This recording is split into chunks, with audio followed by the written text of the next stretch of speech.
Hi everyone and welcome back to my channel.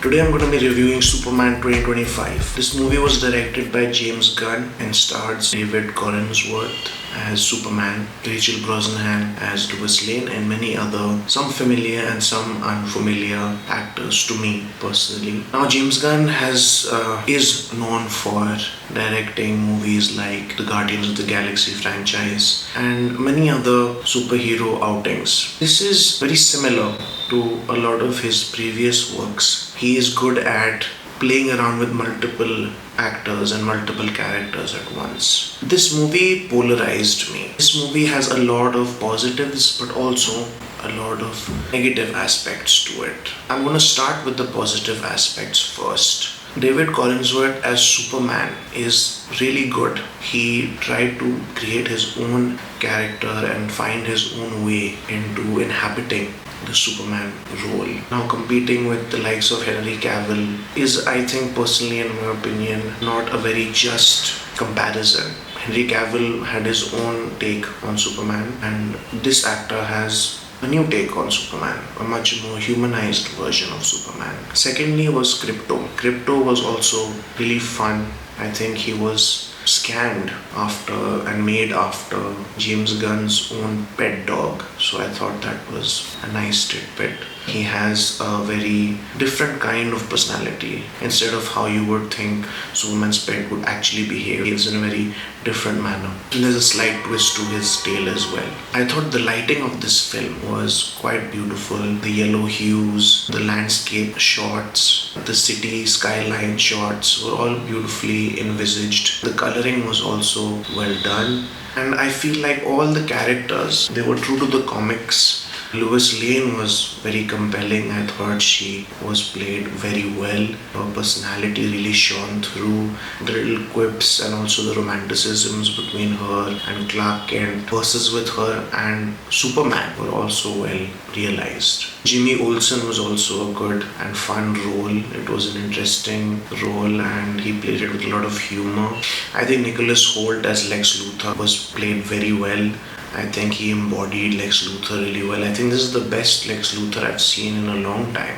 I think he did a much better job than the previous Lex Luthor and had a very commanding personality and showed the intelligence of the character really well. Just like there were all these positives, there were also quite a few negatives. The first negative being that James Gunn has done the Guardians of the Galaxy series before. You know, those characters, they have their quips and they have their humor and they play well off each other. But it wasn't well realized when it came to him trying to do it with the Justice League characters. Their humor fell a little bit flat. There were some characters I felt he could have done a lot more with, and I felt that he was juggling a lot of these characters and trying to give them all a spotlight, and in that process the characters weren't well represented, and I don't think it was the actors' fault as much as they weren't given enough screen time. Superman himself is such a powerful figure and such a large figure that I don't think he needs so many multiple other characters to balance out anything. A story that's just focused on him is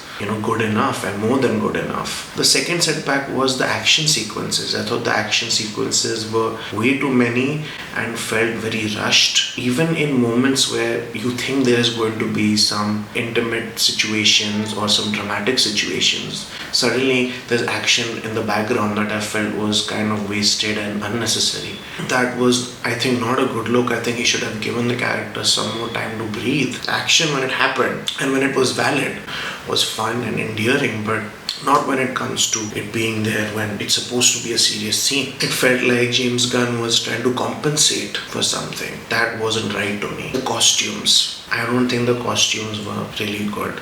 I think the makeup and costume fell short. CGI. The CGI was not as good as I expected it to be. In some places it really looked fake to me. In some scenes you could just tell that something is off, that uncanny valley thing. I think David Corenswet as Superman, he can go far. He's found this human angle to the character. He's able to portray him with honesty. This Superman is more caring, unlike Zack Snyder's version. I thought Zack Snyder's version was like more godlike.